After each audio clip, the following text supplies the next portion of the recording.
Ladies and gentlemen, here it is, the most listened to radio show on the planet. Even the other stations are tuned in too. Check. What up, world? It's the man with the plan, Bert McGurk, aka PR, the King of Hearts, and you are now tuned into Clocking Out, the podcast you listen to when you need to get motivated and inspired to doing bigger and better things. What is going on, everyone? Thank you for tuning in to another episode of Clocking Out. I'm your host, PR, the King of Hearts, and today we are here with Ro. How you doing? I'm doing good. I'm doing chill. It's pretty nice, inside the AC, because this Texas heat ain't no joke. I know, man. Over here in New York, it's pretty hot also, so I can only imagine down there, man. Oh man, is that why it's called concrete jungle? It doesn't matter if it's hot or cold. It's just horrible either time. Exactly, bro. We can't win either way. We can't win. So before we get into asking some questions to go in deep of who you are and everything like that, I'm going to give you a second to introduce yourself, tell us where you're from, and give us a little bit of background of your experience in your profession. Oh, for sure. So my name is Rogelio Olalde. People call me Ro. A lot easier for everybody else. From the good old small town of Lufkin, Texas. And pretty much I just live life, try to do the most that I can.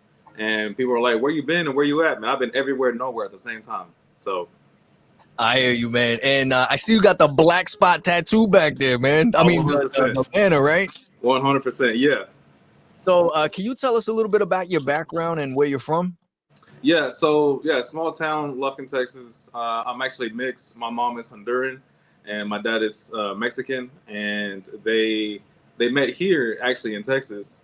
I was born in 1998, and ever since I was a little Ro, basically, ever since I was a little Ro, I just always admired their American dream to come over here and do better. So I was like, well, let me just piggyback off of that, and then continuing that part of the dream, and just doing better myself, whether it be going to school or practicing a new trade, finding out what I like to do, what not like to do, and basically just kind of like breaking some traditions and then making a name for myself. That way, I leave a little bit of a legacy when my day comes. Nah, I hear you, man. I'm all about the same thing too. My family came over here for a better life also, man. And I've just been trying. I'm a father of two, and I'm still here trying to make something and leave it for my kids. You know what I'm saying? A legacy also as well. So I understand where you're coming from with that. And as far as Black Spot, before we go into anything else, being that that's the first thing I see back there, how did you get involved with Black Spot tattooing? Are you a tattoo artist yourself, or like what's your involvement with them? I'm a different kind of artist. I do content creating. I just hold the camera, make them look pretty, make them sound good, upload it, and then let the followers do its thing.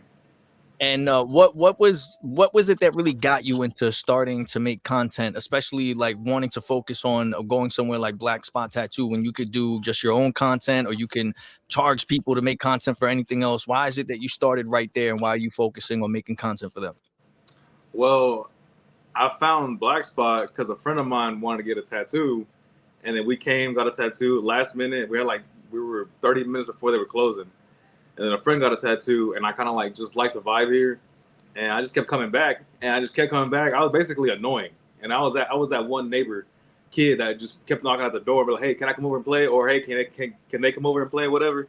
So I just kept coming back, and then Ben at one point was like, since you come here a lot, you might as well just stay here. I was like, I might as well. But what got me into all of this content creating was back in high school. I graduated in 2016. So back in high school, my freshman year, my mom wanted to learn photography. And her only knowing so much English, college wasn't an option for her because it'd be way too advanced for her. So I took photography class in high school. And then whatever I learned, I taught her. And then I kind of just stuck with it. And I just translated photography language into video language, because a quote says a picture tells 1,000 words, but a video can tell a story. So I'd rather tell stories than just 1,000 words. So I kind of stuck with it. I would make home videos. We would go out for vacation, make travel videos with the family, and then it got to the point where I was like, I kind of like this, just making content. I'm not making video. I'm not making movies. I'm not making commercials. I'm just taking pictures, making videos, uploading them, and then putting my own twist to them, and see if people like it. And if they don't like it, well, too bad. I like it, so I upload it. Nah, I love that, man. I'm the same way too. I got into content creating for the same thing too. My very first, I used to be into music. I was trying to be a music artist myself. I didn't like the way the music industry was going, so I just kept making music but keeping it to myself. But then the more and more I got into it, I started noticing that, I would have to pay for either studio time or to make music videos or little things like that. And I started diving into it and trying to, find other people that were doing it themselves and learn from them. And the very first person that I fell in love with that made me want to start vlogging myself was Casey Neistat. Casey's cool. I met him once in Ah, Austin. I met him in Austin, Texas. I was super jealous, man. I've been one day. I live in New York, and I always go out there think I'm gonna bump into him, and I go purposely by his studio and everything, and I never see that dude, bro. Man. I thought I'd see him in his little boosted board or something riding around, and I never caught the dude. But that's where I saw him. I saw him skating on his boosted board at the Capitol. Damn, man. Yeah, I would have been dope. But yeah, he was the one that got me and inspired me to try and do vlogging to some extent. And the reason I bring that up is, who was someone that inspired you to start like doing, besides for you and inspiring yourself and being into it and starting by going on trips with your family and everything? Is there a specific content creator that you look to or that you refer to get inspired by? Ironically, Casey's friend, Jesse Wellens. I know you're talking about. Yeah, from BF versus GF, that OG YouTube channel way back then. Because of Jesse, I liked his style of content, and most of his stuff is solo film. And so I would look at it, and then I would try to copy it myself. And I'm like, man, I couldn't do it, so I'll do it again, and I'll do it again. And it got to the point where I would see movies, not because of the movie, but to learn new camera angles or learn the new editing styles. So now I can't watch a movie in peace. I'm watching a movie, I'm critiquing it, and I'm like, how can I copy that and put it into my own stuff? I hear you. I was the same way too. I got into it where I would watch stuff to try and learn like camera angles or transitions or like the background music and like little things like that. And it got to the point where it's the same thing with me. Now it's like even a movie, a commercial, a TV show, I'm always paying attention to the lighting or what angle they did, how they transitioned here and there, or how is it that they were able to go from one scene to another and make it seem like it was like perfect, like it went together perfectly and everything. So it's like, when you don't have someone physically that you can go up to and ask questions and have them show you like hands-on, like you have to refer to people like that. So I totally agree with you. I know where you're coming from on that. And as far as Black Spot Tattoo, what type of content do you create for them over there? For Black Spot? Yeah. Mainly just anything that has to do relating to tattooing. Now, I don't like, and I'll say it with confidence, I don't like skits. I hate creating skits because sometimes it takes a special kind of person to read a script and then act it out, And then if I can't do it, I'm not going to show them how to do it because I don't know how to do it myself. And so basically, I just I'll make content that's relatable to other people. So we have this section called Chair Talk. So basically, it's like a mini podcast, but for like 2 minutes or less. I just record the tattoo artist and the client, have them a conversation. Whatever topic they talk about that's juicy, I upload that part to social media, and then it hooks or it doesn't hook, and I just keep going at it. Apart from that, I'll do like quick glimpse of the tattoo from like start to finish. It'd be like 30 seconds to a minute, or just writing text. Like I'll write on a piece of paper, like it'll be like either a meaningful message or something dumb. The one I just uploaded 2 days ago, it said, "We know the saying, if these walls could talk." And I was like, what if our tattoos could talk?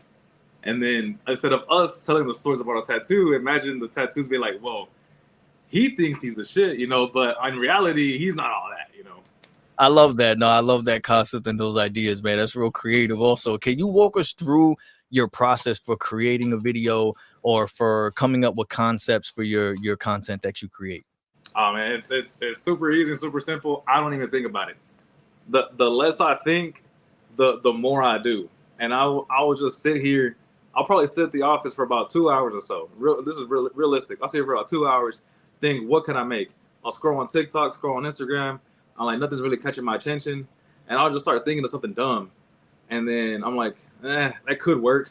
And I'll make a video about it, upload it. And I was like, all right, it turned out pretty well.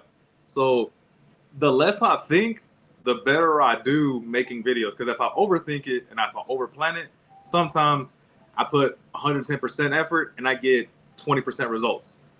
But if I put 20% effort, I'll probably get 110% results. And so it's kind of like a mix. And then people are like, oh, you're the niche or the algorithm or whatever. Like, man, I don't know any of that kind of stuff. If it works, it works. And if it doesn't, it doesn't. I just keep doing trial and error. I mean, I have a video from a year ago that's kind of keeping the TikTok alive because I still get notifications like, hey, somebody liked it, somebody favored it. And that was from a year ago. And it was a topic about lucid dreaming. And so it's kind of like just honestly just a hit or miss. I'll make stuff that looks cool or I'll make stuff that doesn't look cool and I just upload to upload. But like I said, I won't do the whole skit thing. That to me is like, it's kind of dumb. I'll just keep it the same way it is the whole time. Just put the artist's face on there. I hardly ever put clients' faces on our social media page, just to tattoo themselves. And that's pretty much it. So it's not much thinking process on my end, just because I don't see it as like a high production type of thing. Now, if we were doing high production, yeah, I'll like sit down, whiteboard it out, would want to get input from other people. I get input now from other people. And before I upload some videos, I'll show like the tattoo artists or the managers or whatever. I'll be like, hey, do you approve of this video? And they'll be like, yes or no. And I'll be like, all right, cool. Now I know not to do this style of content. I'll just go a different way. So I just don't upload to upload.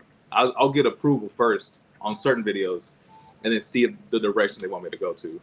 And is there a specific type of content that you prefer over another, or a specific type of like way that you want to create videos, or short or long form or anything like that? Like I know a lot of people, they do vlogs, but they do like real life vlogging type of stuff where it follows them throughout the day.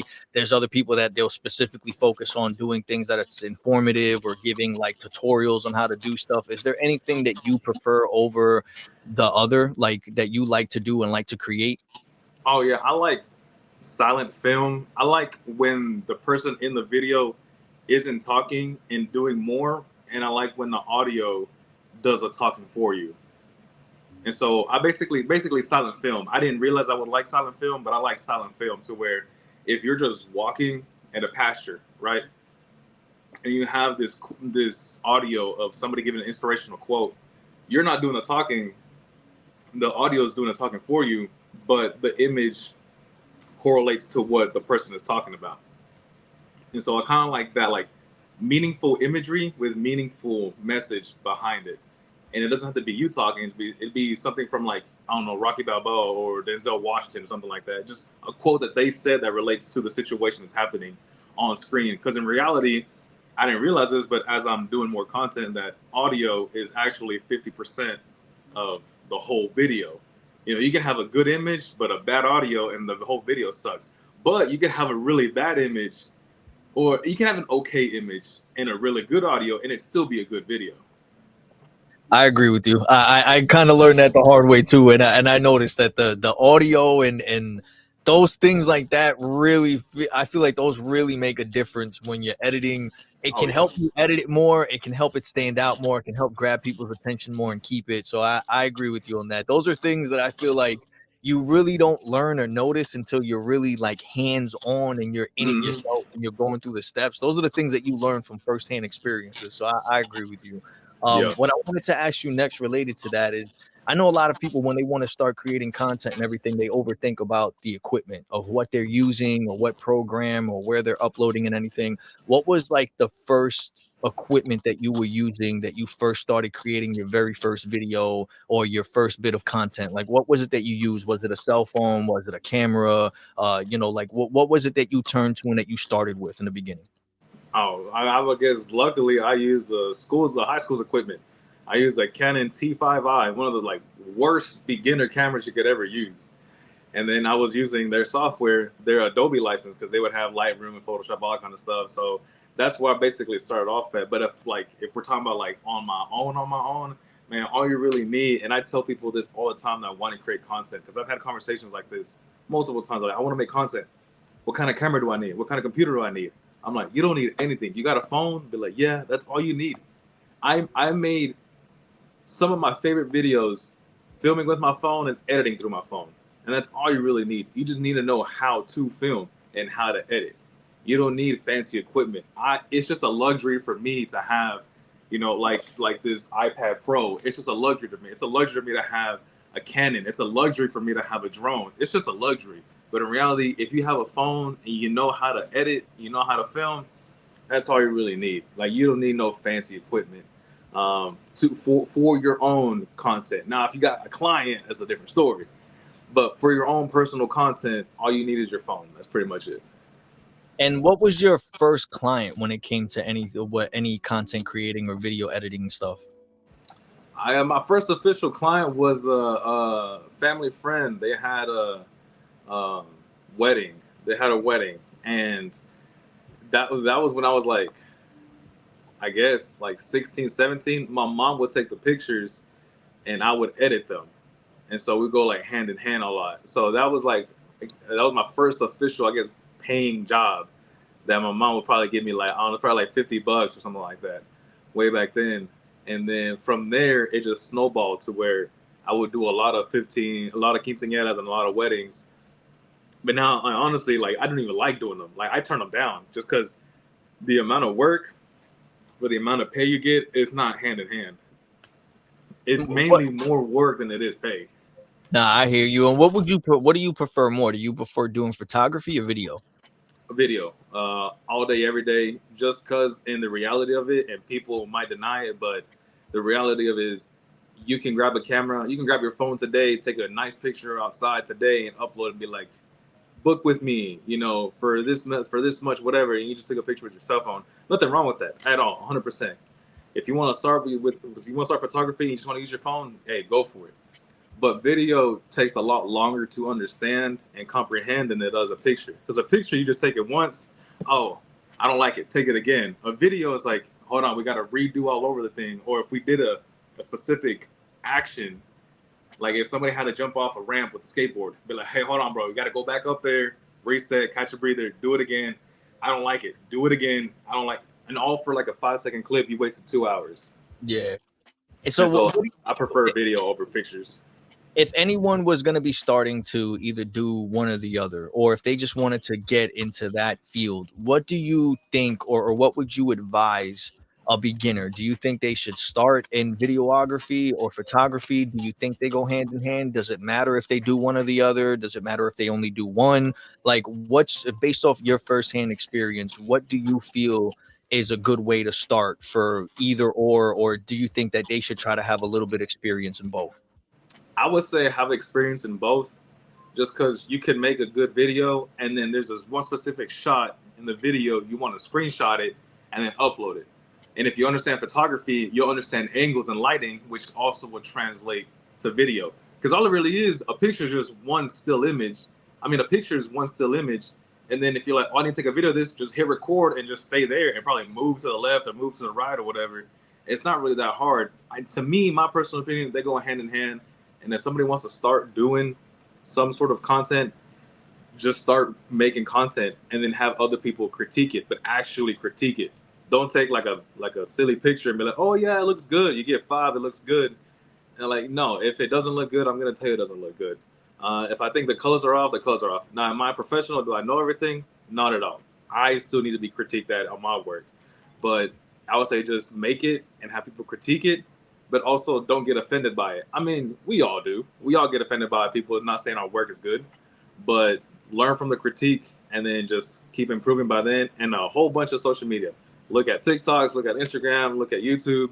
I still do that to this day. I still go on YouTube and like how to do this in Photoshop, and I'll learn from there. Do you feel, because the reason I ask is because I'm trying to get better at all this myself, and I always ask a bunch of people different stuff, and I always get a mix of all go to school for this or go be an apprentice for that, or like just learn by yourself. What do you feel is a good way for people to start? Do you think it matters if they go to a professional school for this? Do you think that makes them better or less better than a person who does it themselves and goes on YouTube like you're mentioning, or just tries to learn from other creators? Like, what do you feel is, do you think that there's a right or wrong way to go about it? And like, what would your recommendation be for anyone, like where they should start as far as getting properly informed and educated to take those steps in those fields? To make All right, I think if you go to school or college, we won't count high school because I did it. If you go to college or university for some sort of media, in my personal opinion, I feel like you're just wasting your time, because whoever started it didn't go to college the first time. They started it and they're like, hey, I got a course for you. Take it for me. So the very first director didn't go to school because he was the very first director. So in that point, I'm like, it's better off for you to learn on your own, but also learn from people that have been doing it for a long time. They're like, hey, what about this? And then they'll critique it, but then you'll have another person be like, no, do it this way, do it that way. But I prefer doing self-taught and self-learning, and then getting other answers from different people, even if they're not in the field.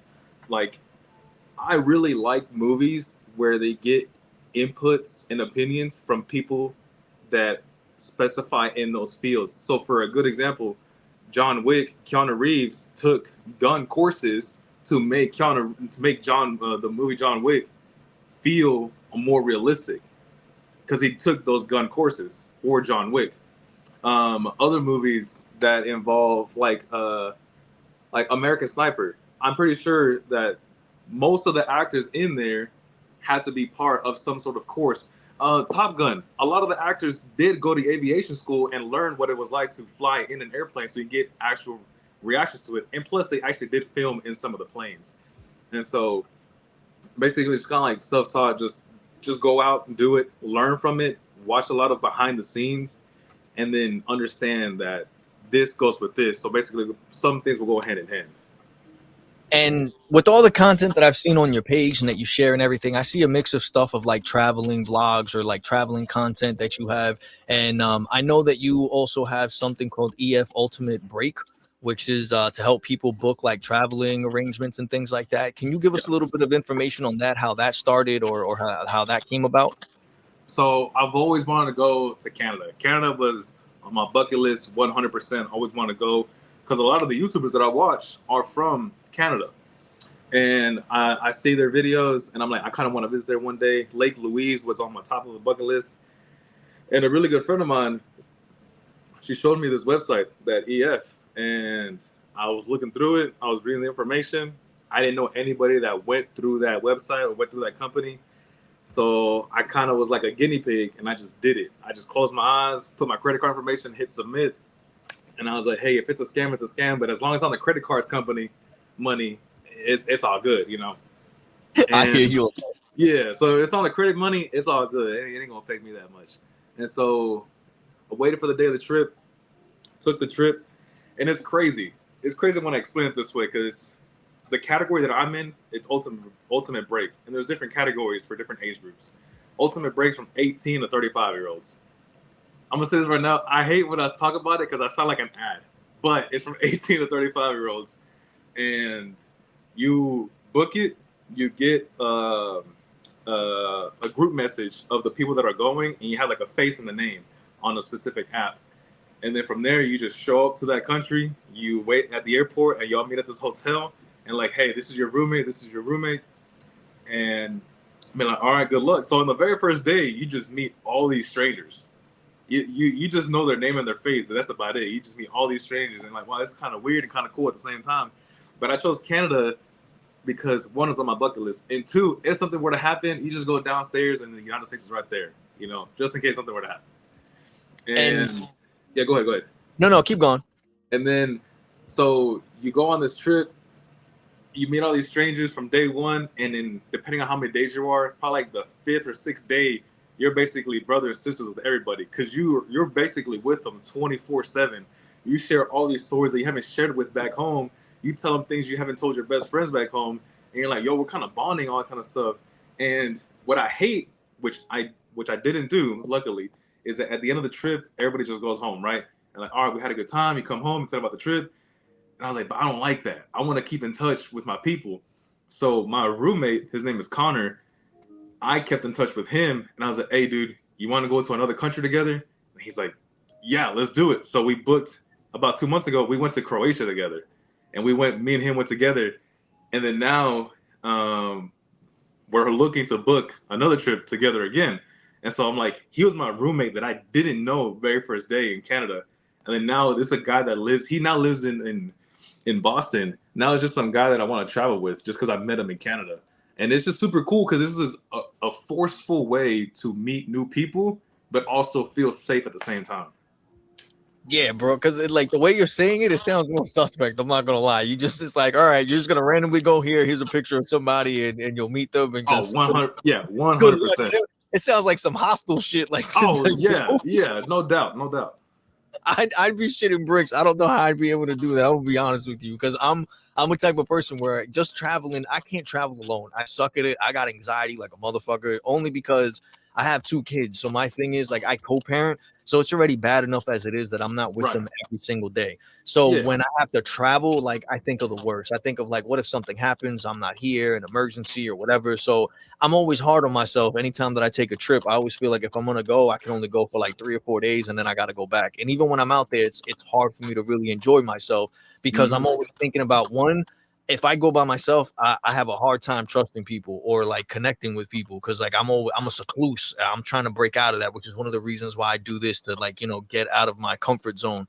But it's one of those things where I'm overthinking of who I'm around, where I'm at, if I could trust these people, like, how much focus I need to have of my surroundings and my personal belongings and things like that. You know what I mean? And then you always hear like all these different crazy stories, especially people traveling by themselves. So it's like all that comes in my head. Like, what are some things that you would suggest or recommend for people that would like to travel but have an issue such as myself, as far as like overthinking or not being comfortable, especially when it comes to, like, because what you're saying, it sounds fun in the sense that it's a little bit crazy and out there, but at the same time it's exciting, because you don't know what you're going to get. You don't know who your roommate's going to be. You don't know what they're going to be like, and you don't know what type of adventure you're going to have, with these strangers in a place that you've never been to before. So what are some things that helped you take that step and do that, or what are some things that you would recommend other people to break out of that so they can get comfortable and they can have that experience that you had yourself?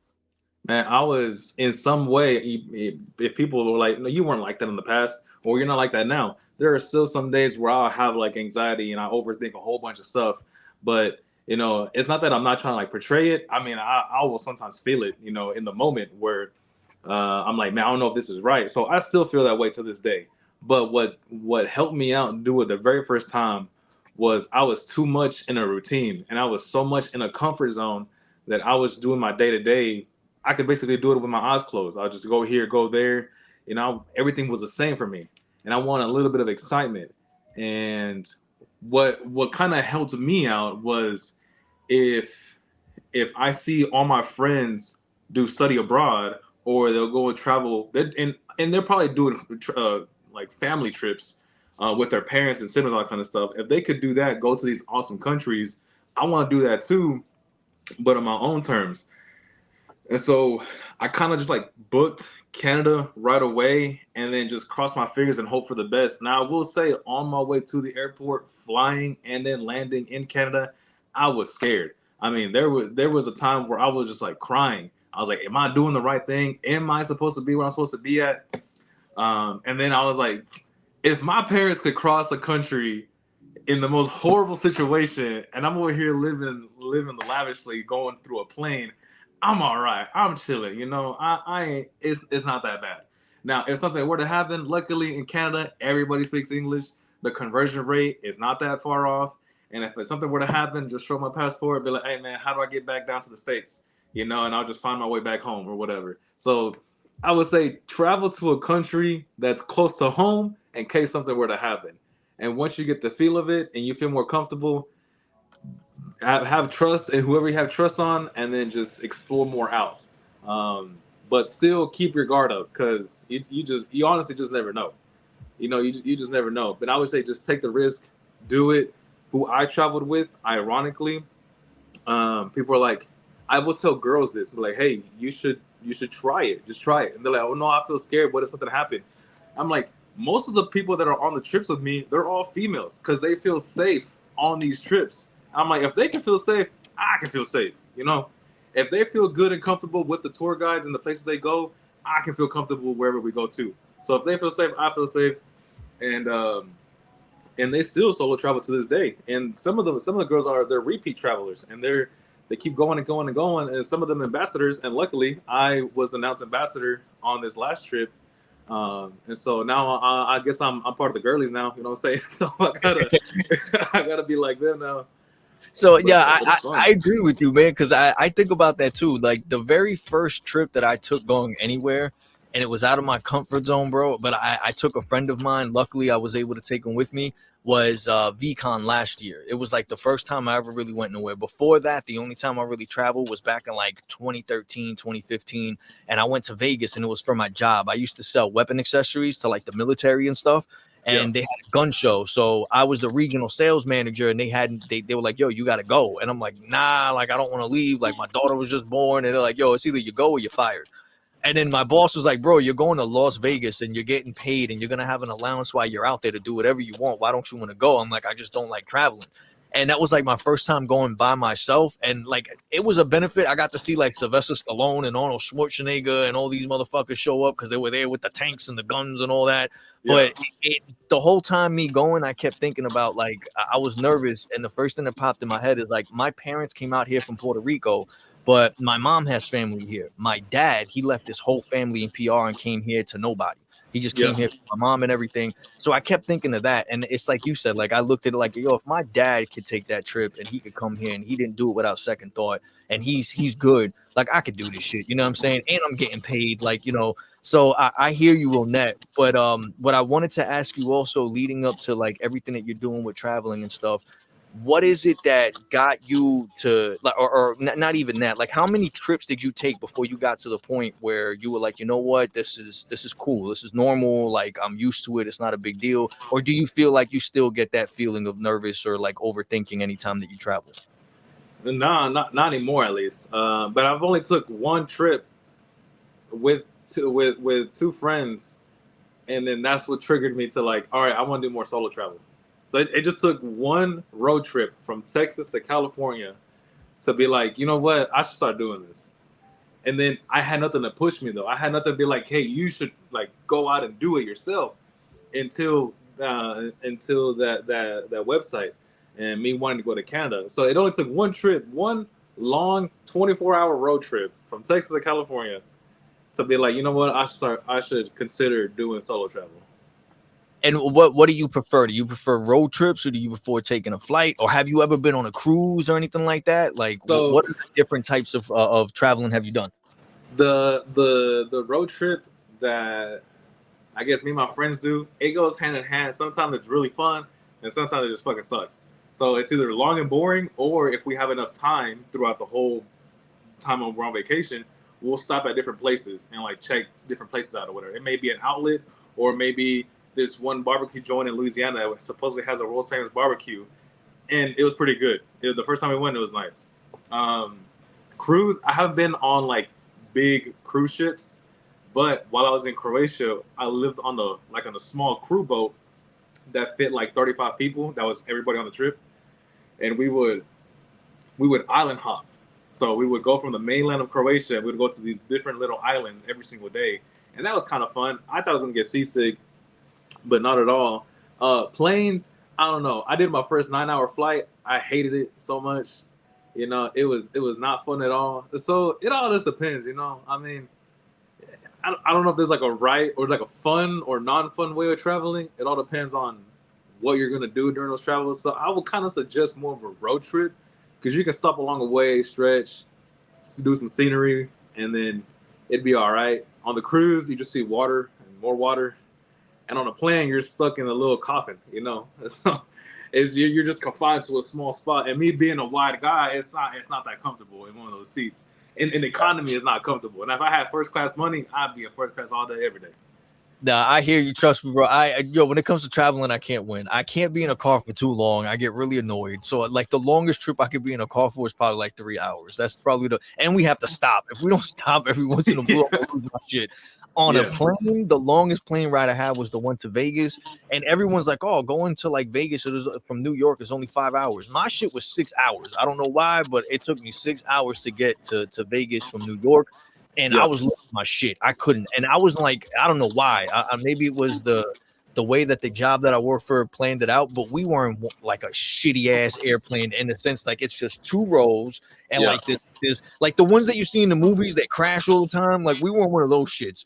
And every time going there and coming back, I was always on the seat near a window, but on the wing, like right near the wing. So it's like a little turbulent. I felt everything, bro. Every single thing.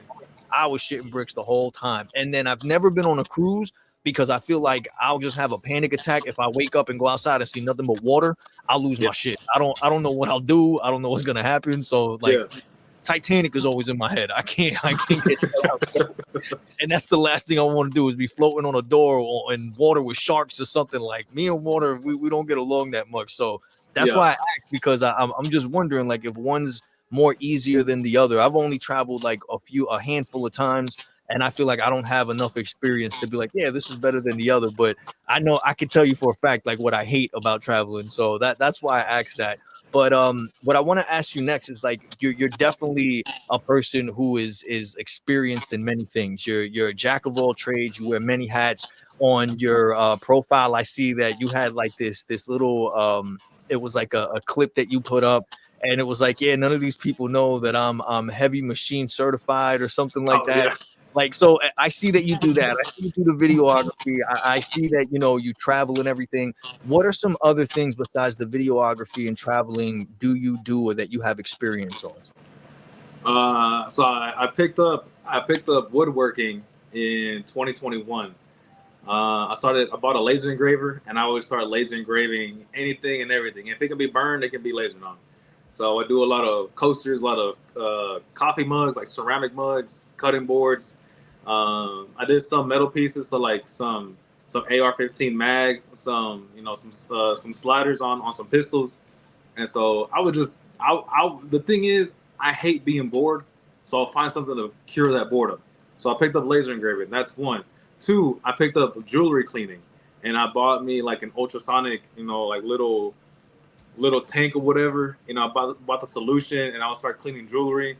I learned how to buff and polish, so I bought me a little Dremel tool with like a buffing wheel on it.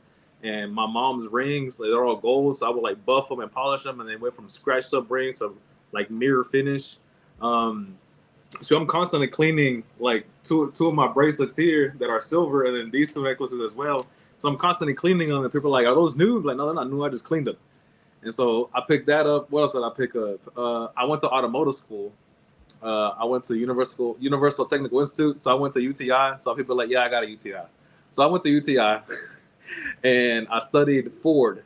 And I guess I specialized in Ford, and I worked at a Ford dealership for about 2.5 years. Did diesel work for 2 years, and I got out of it because it was killing my love for automotive industry in general.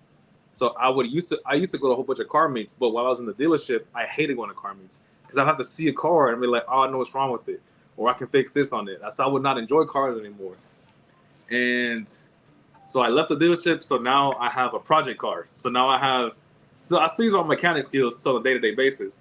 So now I work on my project car. It's a 93 Volvo 240 that I'm going to restore just to have, and hopefully build it up to take to car shows and compete in these car shows, like organized car shows, not Walmart parking lot car shows, but actual convention center car shows. The heavy machinery, I used to work at United Rentals. I was their EA, their equipment associate, some fancy name. And so I was a porter. All right, I was a porter. That's what I was. And I got my heavy machinery license on forklift certified. It's expired now, but I can say I was forklift certified. Operate a whole bunch of machinery, and pretty much that. So that's the thing. Like, I just hate being bored. So I guess if people want to like be like, "Oh, how do you do it?" Just be bored. Just get bored and find something to occupy your time, and then you won't be bored anymore. But you'll master it, and you'll be bored of that, and you'll find another hobby to do. I agree with you. I tend, it's like we mentioned before, like when I want to get into something, I go from enjoying it, and then when I get too into it, I start critiquing every little thing about it, or I can't go without noticing one thing or another. It's like it just stands out in my head, and it kind of takes the joy out of it after some time. You're like, yo, I want to, like, you can't shut that part of your brain off. Like, you can't help it. So I get what you're saying, man.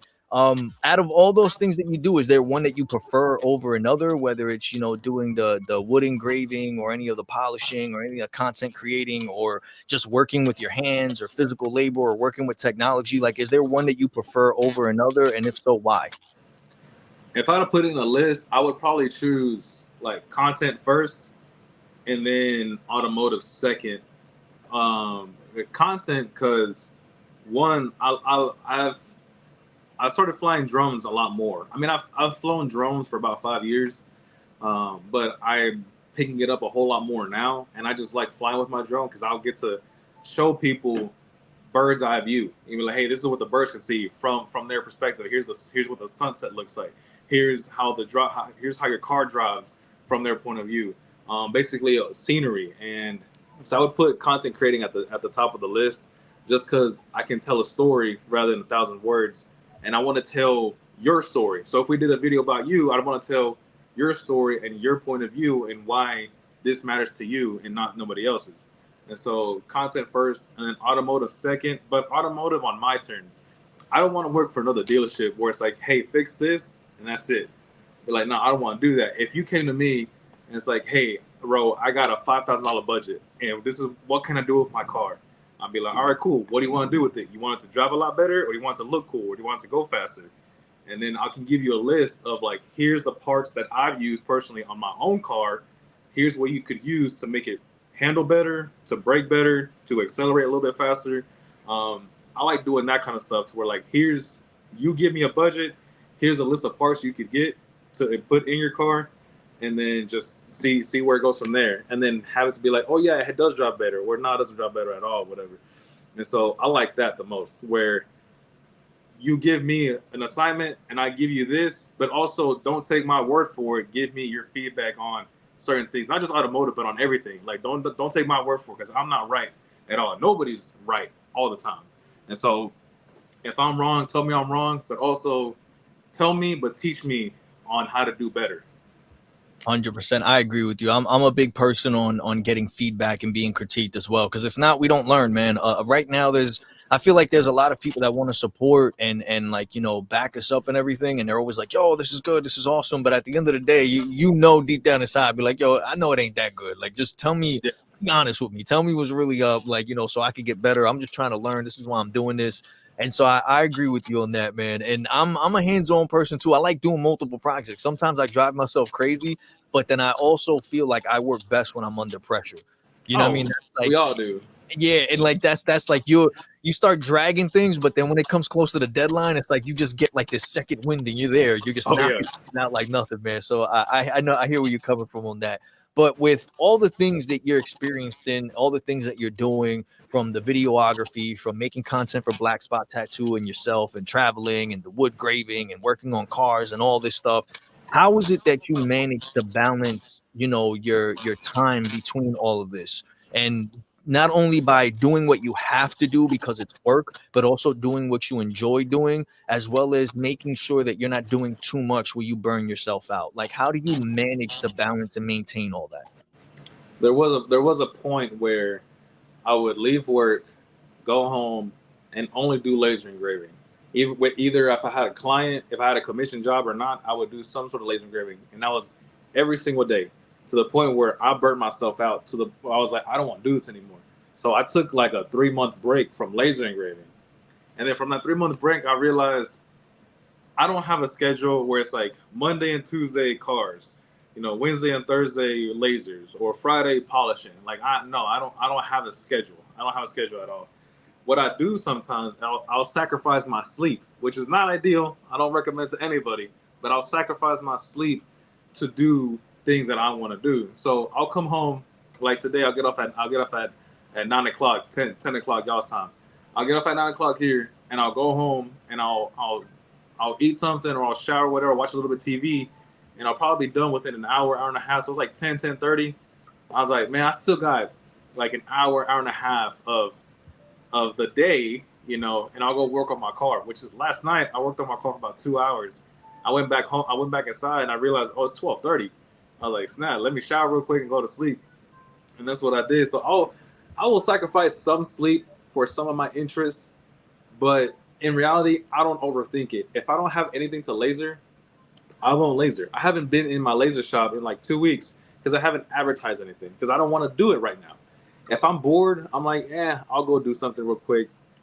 I'll advertise it and whatnot. And so basically, I kind of like make sure that I'm okay physically and mentally to work on a certain project. And if I'm not either physically or mentally right, I'll probably still work on that project, but I will do less work on it. So if I did 3 hours of automotive, I'll probably do 1 hour. and then go back inside, shower, and just chill on the couch or whatever. So I will definitely make time for it. Now, it may take me longer to accomplish it, which is fine with me because it's something for me. Now, if it was something for somebody else, I will prioritize it and rush it out. Not rush it out, but make sure it's done in an appropriate amount of time. But I'll pick and choose if I feel like it or not. If I feel like it, I'll work on it. If I don't feel like it, I won't work on it. I don't overthink it. I'll just let it be. And that's pretty much it. Because my project car, I bought in January. And it was sitting in the front yard for like 3 months before I even touched it. And then now I'm like, all hands on deck. Let me work on it almost every night. And so I'll take a good break and then get back on it. And so I'll honestly just pick and choose. I won't prioritize it. I won't make a schedule for it. I won't burn myself out on it because it'll get done one day. But someday certain projects will get done. And besides for time management, what are some challenges you face when it comes to juggling all these multiple roles and things that you're into, and how did you overcome them? Prioritizing which one I want to do the most. Because I'll have a conversation with a friend, but oh yeah, Ro does it all. He does automotive, this, does that, whatever. And be like, yeah, I do it all, but I just don't want to do it all sometimes. And so, yeah, like previously, I'll just take a break from it, and sometimes I'll just stop for like in general. I'll just go to work, go home, and sleep. That's like pretty much it. That's all I'll do. So that's basically how I overcome it. Sometimes I'll just stop, and then start over again, and then stop, and then start over again. So basically, it'll come in waves of how productive I am. Right now, I'm in my productive wave. Maybe next week I'll stop. And It all depends on money because parts are expensive. I hear you. What's some advice you would give someone else who's like you, who's who wears multiple hats and has many different roles of responsibility? What is some advice that you would give them in the sense of if they're trying to look into taking it more seriously or just being more productive or making more money out of it or whatever it is, what would you advise them to do in a way that they could do it properly without, like I mentioned, burning themselves out or stressing about it too much or putting more time into one thing over another and just basically losing themselves and feeling like they just get to a point where they're doing something that they feel that they have to do and they don't enjoy it no more? What advice would you give that person to prevent them from just not being in love or having a passion for what they're doing anymore? I would say find somebody that is curious on what you're doing and how you're doing it. Because if they're curious, yeah. If someone like me, I would say find somebody who is curious about what you're doing, so that way you can relieve some stress of knowledge and put it onto them. So, for example, this past weekend I went to a car show in Houston. It was a small little car show, and a friend of mine wants to get into photography. I'm like, cool. What kind of photography do you want to get into? He's like, I don't care. I just need to get better. I'm like, good answer. Come with me to this car show, take pictures. I'll give you some pointers, and then we'll go from there. And he's like, all right, cool. So it felt good for me to sit back a little bit and kind of be like a teacher or mentor to somebody who wants to get into the field. And it relieves some stress off of me because I'm not like, I have to take this picture. I was more of like, let me help you take this good picture. And if it doesn't turn out good, let me show you. I'll take the picture, but like, look at the difference between mine and yours.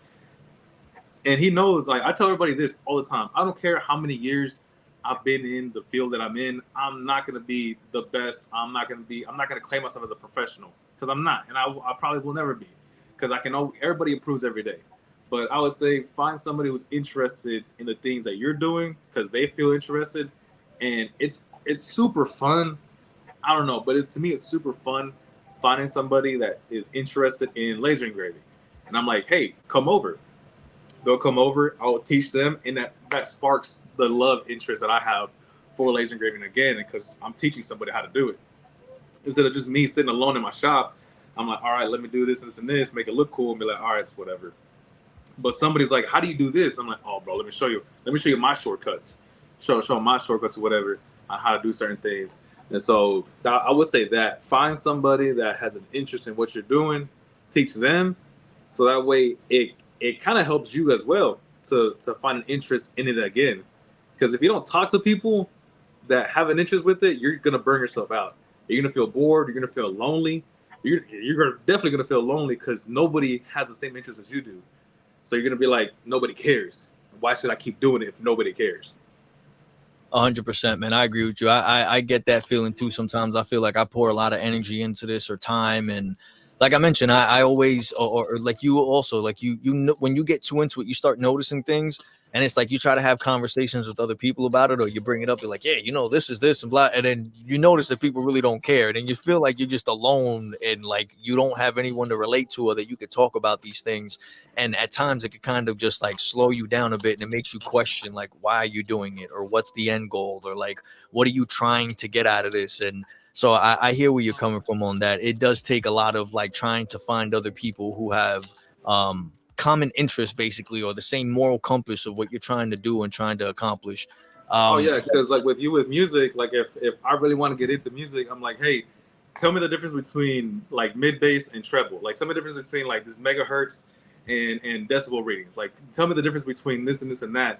You know, like what is a 60 HZ compared to a 45 HZ? Like I want to know the difference between all that kind of stuff and what defines clarity and what defines muffledness in certain songs. Like if I were to get into that, I would first learn about it and then ask questions about it. That's another point. Yeah, yeah. If you're interested, learn about it first. Ask questions to somebody that you want to learn off of. 100%, man. And you mentioned how you put a lot of stuff on social media and how like you're fighting against the algorithm and everything like that, which is really annoying because every social media, whether it's Instagram, YouTube, Twitch, Facebook, whatever it is, it's different. There's the algorithm is not the same for any social media content, and then on top of that, the algorithm is always changing damn near every other day. So it's hard to keep up with that. But how do you use social media to promote or build any engagement with the people that are following you or that are interested in working with you, or are just either clients or supporters or followers or whatever? How do you utilize your social media, and which one do you prefer, or do you prefer one over another? Uh, the second one, which one prefer over the other? I prefer Instagram over everything, just because Instagram and I guess Facebook, they're kind of the now I guess the OGs. Because if we think OGs, we think about Bebo, High Five, MySpace. We think about those days. But I guess now in the new age, Facebook and Instagram, I will consider like the OGs now because you have both pictures and videos, and not a lot of comments or post feeds like Facebook does. You don't have somebody's grandma tagging somebody or whatever. On Instagram, it's just point blank pictures and videos. That's it, nothing Yep. else. Um, and how I'll use it to promote. Honestly, for example, with Black Spot, me and Ben did a video on some T-shirts that Market designed, and in my head, and I was like, this is the most stupidest video I ever did, but it helped sell like 6 or 7 shirts because I was like, it's stupid, but stupidity sells. Like stupidity sells, and we'll see a lot of those videos where they do like a stupid transition of like, let's say, there's a video of like a pig falling off a truck, and then it transitions to somebody rolling on the ground Yeah, and yeah. then doing something else. I'm like, that's real stupid, but it caught my attention, and stupidity sells. Um, and so pretty much that, like, I'll find different ways to either catch people's attention, or if I'm like, this doesn't sound like a good idea, I'll film it and upload it either way and just see where it goes from there. Now, I will say for any kind of content, I get inspiration from the opposite field. So if I do tattoos, I'll sometimes get inspiration from like the medical profession, or like boutique stores, like hair salons or whatever. So I'll find inspiration from other places to go hand in hand with the content I want to make. Um, in anything, and to like help promote or do all that kind of stuff. Man, I'm still learning as I go. The algorithm, the social media right now is way too quick for anybody, and you can make the dumbest video and it'd be the next trend, or you. Uh-oh, hold on, we froze. What's going on? Oh, hold on, go again. You froze up real quick, and you're freezing again. Can you hear me? Do you see me? Okay, what happened? Is it me? You? Can you see me? Can you hear me? What happened?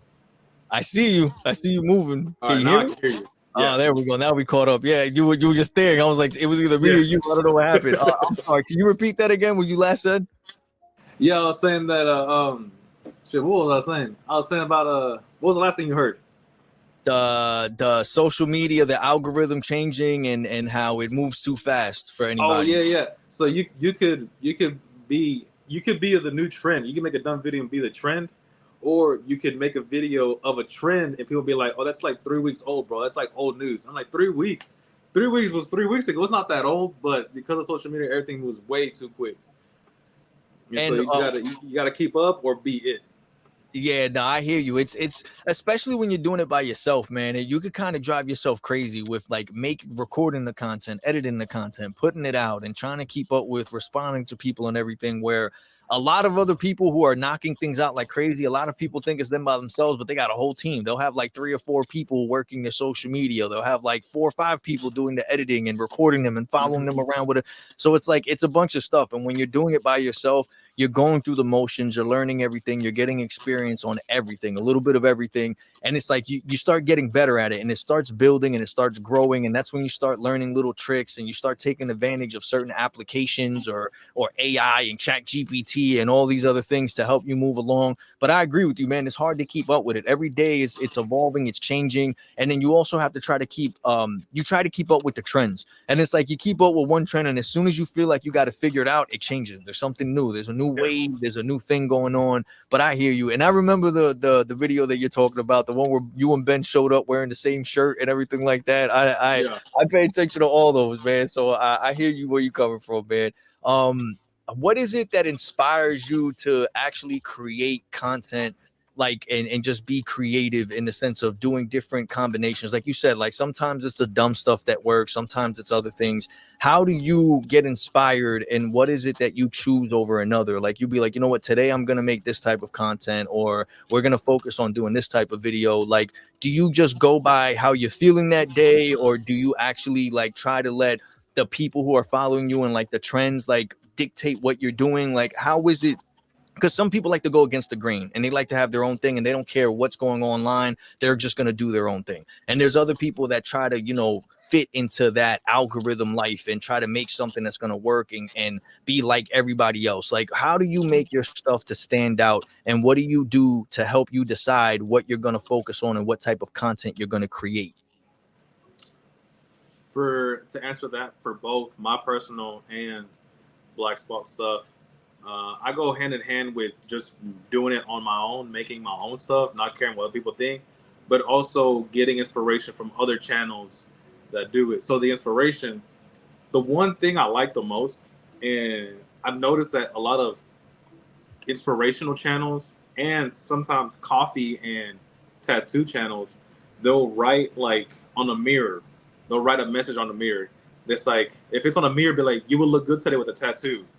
And that'd be the whole video. And I would be like, man, you know what? That's a simple thing to say, but nobody's saying it. You're just reading it. So you're reading it to yourself.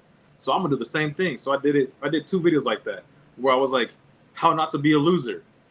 And then the next clip was like, oh, you're still here? Let me show you how not to be a loser. And then the other clip was that one where like if the walls could talk, same thing, like if the tattoos could talk, but I wrote it on a piece of paper instead of me saying it. So I'll get inspiration from other people because like if I like it, I'll post it. Now if I like it and other people don't like it, there are people that have the same interests as I do, so they're bound to like something of it. Um, and honestly, every time I see that somebody shared it or somebody favored it or somebody commented on it, I'm like, that's what hooks me in. I don't care what video I make, as long as you shared it, favored it, or liked it. No, not liked it, because liking it's pretty easy. Favoring it, sharing it, and commenting, I'm like, that's what kind of engages me. I'm like, oh snap, this style is good. Let me make more of it, but not oversaturate on that specific thing. Because once you oversaturate something, people are like, all right, it's a one hit wonder. Get over with it. You know what I'm saying? And so I'll do that, and then doing my own thing. I tell people this all the time. If you don't make a video and you rewatch it multiple times, you're not going to upload it. But if you make a video and you rewatch it by yourself, like, oh, let me see it again, or let me see it again, like, oh, this is a good video, I did it, and you watch it 50 times, you're going to upload it, you're going to like it, regardless if people like it or not. You're like, this is what I like.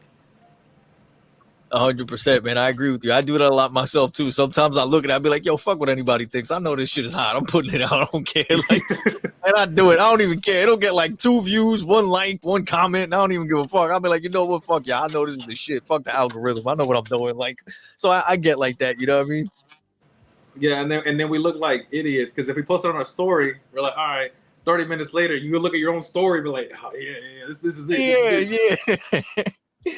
But I wanted to ask you next, with everything that you have going on, is there any specific upcoming projects or trips or anything that you're excited about or that you're working on that you're finally happy that you're going to get to do, that you've been having in your head or that you wrote down and you've been planning out and you're getting closer to being able to actually finish or start? Is there any project or anything like that that you have in the works right now that you want to share with us? Oh, for sure.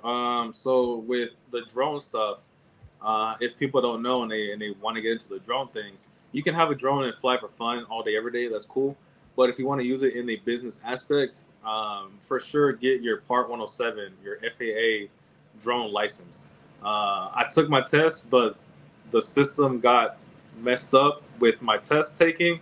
So it said that I never took the test, so I got to retake it. Big plus on my end because I know what the test looks like now. But I got to retake my test because something happened with the system on the FAA side. So yeah, I'm gonna retake my test and hopefully get more into the drone business, whether it be, and it's not real estate. Because people are like, oh, you're gonna do real estate? Like, no, not real estate, but more of like 3D mapping, 2D mapping, lidar detection, lidar mapping, making 3D models of certain buildings. So that way, if somebody is a developer or contractor, like, hey, we need to put new windows on this building or a new roof, we need a scale of it. They're like, all right, cool. I want to be part of that project to where I could make a 3D model of a building, give it to a contractor, be like, hey, here's your mapping of a certain building. So get into the more of like boring corporate side, but I want to be a contracted person. I want to be employed by somebody. I want to do my own thing in my own time. So that's one thing. I'm going to VCon for the first time. Nice. So I'll be there with my big old camera and microphones everywhere. I love it. So I'll be there in August. I'm going to Oklahoma for Labor Day weekend, taking a little family trip down there. Hopefully, fingers crossed, going to meet my Croatia friends. They all live up north, like Massachusetts, New Jersey. And so hopefully we meet up in October of this year, have a little reunion going on. And then, I don't know, we'll see what other country I go to next year. Because that's the thing, I'm going to go to a new country every year with EF, depending on the time and where I go. So last year, Canada, this year, Croatia, next year, I don't know yet. We'll see. I love that, man. We've been streaming right now for 1 hour and 4 minutes. We have, oh, sorry, I'm getting phone calls. We've been streaming right now for 1 hour and 4 minutes. We got 24 people tuning in. We got 18 people on X. We got 2 people on YouTube. We got 5 people on Twitch. I want to give a shout out to Nacho. For a long story short, then we also got Nath, who was in here on X, who came in, and then we also have Sylvia, who stopped by. Thank you guys for coming by, showing some love and kicking it with us in the chat. Please make sure that you go and give Ro a follow wherever you're listening or watching this episode of Clocking Out. The information to any of his socials is going to be in the description below to wherever you're watching and listen to this, whether it's live or pre-recorded. So please go and give him a follow. Before we get out of here, I wanted to ask you, Ro, what do you see yourself, or where do you see yourself in your various ventures in the next 5 years? So next 5 years, one thing's for sure, I will probably, and I might jinx myself on this, I'll probably never move out of Texas. I like this country. That's how big it is. I like this country so much that I'll probably never move out, but I'll probably be doing my own thing, following the footsteps of Ben and his brother, them becoming business owners and doing things for themselves. So I'll probably follow their footsteps and doing my own thing as well. And as far as Texas, real quick, because I need to ask you, I've been debating on going down to Texas. I want to go down there just to visit because I told Ben I was going to do it. But even before I met Ben and I got to know him, I said I wanted to go down there. I've had this thing in my head of wanting to go down to Texas because I would like to move down there. I know it sounds kind of crazy. So I want to ask you, for me coming from New York to go to Texas, do you think that it's too big of a leap?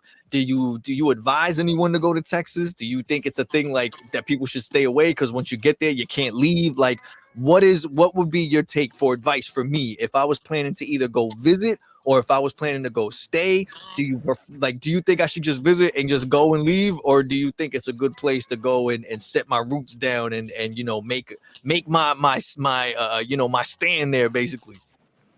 You like to drive? Yeah, somewhat. All right, because you're gonna be doing a whole bunch of that here. There's a whole bunch of driving. You'll drive for 5 hours and still be in Texas. And I know for a fact you'll drive 5 hours and you go from New York to Jersey and no problem. Here, you from border to border, from east to west, it's about I think 12 or 14 hours from corner to corner of Texas. So if you like driving, 100% come down here. But if you want to like actually just move down here, I don't see why not. You know, I mean, there's a lot of people moving down here, so which means a lot of things are increasing in pricing. But the biggest cities are the best cities. So either San Antonio, Houston, Austin, Dallas. Houston depends. You know, if you got hurricane season, you're gonna get flooded in. There's no doubt about it. But yeah, I mean, I'll say go for it. If you have the right game plan for it, and you have the mindset to, I mean, you already live in the city, so there's no difference between chaos. 100%. The only difference is driving everywhere. So yeah, I'll say if you got the good mindset for it and don't mind traffic and don't mind good and worse drivers, then why not? You know, it all depends on what city you want to be in, and you'll get judged on what city you're in. So I hear you on that, man. And what city do you think is the best city if I was to go out there to get a good experience of Texas? I'm totally biased, and I always say Houston, Texas is the best city in Texas. One, because I used to live there for a little bit because of school. Two, a lot of the known rappers and artists are from Houston. Three, it's multicultural. Like you have everybody in there. You if you want Thai food, cool. If you want halal, cool. If you want some nice cuisine, cool. Like everything's there. And Houston is so big, you can drive 2 hours in Houston and still be in Houston. So I just like Houston overall. Except during hurricane season, it sucks because it gets flooded. I hear you, man. So I'm definitely gonna go down there, man. I don't know if I'm gonna go down there. I'm trying to go down there before the end of the summer. I was supposed to go to VCon, but things ain't working out too much. I don't know if there's some miracle for last minute that I'm able to go. I'm gonna go. I got some people that are telling me they're willing to set me up over there. I got people offering me tickets to go to VCon. And honestly, the only reason I want to go is just to meet everybody, meet people like yourself, be able to meet Ben in person for the first time, and so many other people from this community that I've got to meet. But also because I'm really, when I went last year, I documented my whole journey. And this year, just so you will have a heads up also, they're really strict on what you get to bring into VCon. So make sure you check that, because last year I had to lie out my ass saying that I worked for V Friends and all. I hope they're not listening, because if so, I'm fucked. But I had to lie. I was going around with this big ass Canon camera with the mic and all this shit. And every time they kept stopping me, like, you can't do that. You can't. I'm like, nah, it's okay. I'm part of V Friends. Like, they were like, oh, okay, whatever. But this year I hear that they're going to be really strict. So I'm wondering, I got my little DJI shit right here that I'm going to take over there with me and sneak that in with my little mic and hopefully get some content. So, but I kept name dropping people that I knew in the community that work for V Friends. I'm like, yeah, I know Jeremy. I know this. I know that. And they were like, oh, okay. Yeah. That's how I sneak through it a little bit. But this year they're so strict to even making you wear, like, you can't wear backpacks. You have to wear like a sack that's like freaking see-through or something. Like, they're really strict this year for whatever reason. So just keep that in mind just in case. But I'm definitely going to try. If I can't go, I know before the end of this year, I'm definitely going to Texas. I want to go meet Ben. I want to go get tatted up over there. I never had a hand poke tattoo, so I want to try that out and see how it works. But yeah, man. If you come down to Houston, man, I like people. I like showing people Houston. You know, I can show you the free stuff, or I can show you the expensive stuff. So it all goes hand in hand. So if you ever come down to Houston on real talk, real shit, like if you ever come down, I'll be like, hey Ben, I gotta go to the airport real quick. You know, I gotta go pick somebody up. Appreciate that, man. I'm looking forward to it. I would love to collab on some stuff, man, and learn some things from you because I love your content. I love what you do, man. And you know what I'm saying? I'm always trying to learn from anybody else who has that real firsthand experience because I feel like that's the best way to learn, man. So if we can get out there and just chop it up and share some things, man, I would love that. Oh, for sure. Definitely. So this has been another episode of Clocking Out. Ro, thank you so much for stopping by and for giving me your time and for sharing a bit about yourself and informing us on so much stuff, man. I truly appreciate it. You're a monster, bro. You have experience in so much shit. You seem like a person that doesn't stop. You're going after the money. You're staying productive. You're staying positive.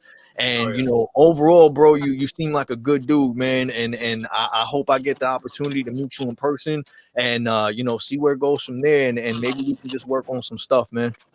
Oh, 100%, no doubt about it. And if there's ever anything I could do, if you're ever working on any projects or anything, man, that I can help promote and shed some light on, just let me know. Shoot me a DM, bro, and I'll always do whatever I can. Hey, vice versa with you on that. Appreciate that, fam. Thank you, everybody, for chilling with us and kicking it with us in the chat. I truly appreciate it. Make sure that you're following us and subscribe so that you don't miss another episode. Be sure to go and show Ro some love. I put his link to his social media in the chat, as well as it's in the description of wherever you're listening or watching into this episode of Clocking Out. I'm PR, the King of Hearts. We are chilling here with Ro. Thank you, guys. Have a great night. I love y'all. Stay safe. Peace.